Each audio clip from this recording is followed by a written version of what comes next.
Leaders in Europe have been quick to flock to congratulate Biden on his victory. We'll start off with Ursula von der Leyen, who is the European Commission President. She offered her warm congratulations to the Biden-Harris team, and she talked about the US and the EU as being allies and friends. Sebastian Kurz, who's the Austrian Chancellor, tweeted about the shared values between the two countries. Giuseppe Conte, who's the Italian Prime Minister, talked about the US being able to count on Italy as being a solid ally.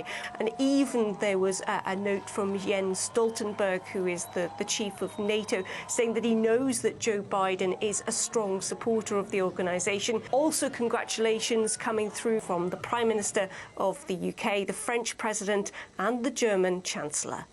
Congratulations to Joe Biden on his election as President of the United States, and to Kamala Harris on her historic achievement. The US is our most important ally, and I look forward to working closely together on our shared priorities, from climate change to trade and security. The Americans have chosen their president. Congratulations, Joe Biden and Kamala Harris. We have a lot to do to overcome today's challenges. Let's work together. I look forward to future cooperation with President Biden. Our transatlantic friendship is irreplaceable if we are to master the great challenges of our time. Well, so much congratulations, but let's be clear, not everybody is going to be welcoming a Biden presidency. And one person who's perhaps not feeling too great about that right now is the Slovenian Prime Minister, who earlier this week had actually tweeted that he was congratulating Trump for his win. He's also talked about Biden in the past, suggesting that Biden as president would be one of the weakest US presidents in history. But let's not forget he has some personal ties in the game here, because Melania Trump, the current First Lady, is, of course, from Slovenia. We heard there about reaction from Angela Merkel. So let's take a look. How would a Biden presidency change relations with Germany, for example? Well, Angela Merkel is a staunch politician, somebody who would work with anyone, and we've seen her try to work with Trump over the last few years. But clearly, Germany is hoping for easier relations in the next 4 years. It wants to perhaps strengthen that transatlantic cooperation between the two countries. Some of the issues that Germany is going to be most concerned about is the fact of the trade wars. Now, Donald Trump has famously had these trade wars with the EU over various issues. There's also the issue over Nord Stream 2, this gas pipeline coming straight from Russia into Germany.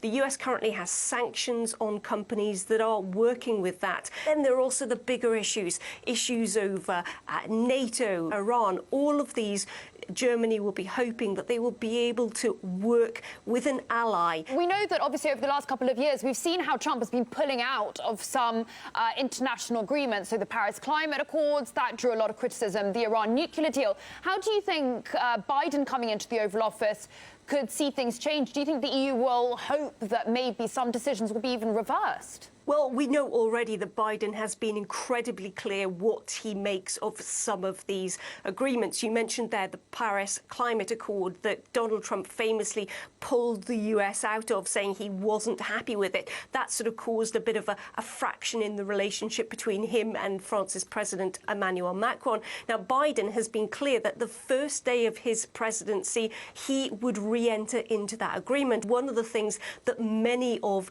the European leaders, the MPs, the MEPs have been talking about on social media is the fact that they're welcoming that the US would be back. It would be their part of the Paris Climate Accord. In regards to the Iranian nuclear deal, again, that's something that Trump pulled the US away from, something that was negotiated under the Obama presidency when, of course, Joe Biden was vice president. So there is hope that Joe Biden, if he is the 46th president of the US, will be somebody who will want to go back to the negotiating table and try to smooth over those relations. But there is a bigger concern here that if Biden is the 46th president, he is going to have so much on his plate when it comes to domestic issues, whether that's the fallout from the election, whether that's the COVID-19 pandemic, whether that's the economy, that Europe may be waiting before those issues are dealt with.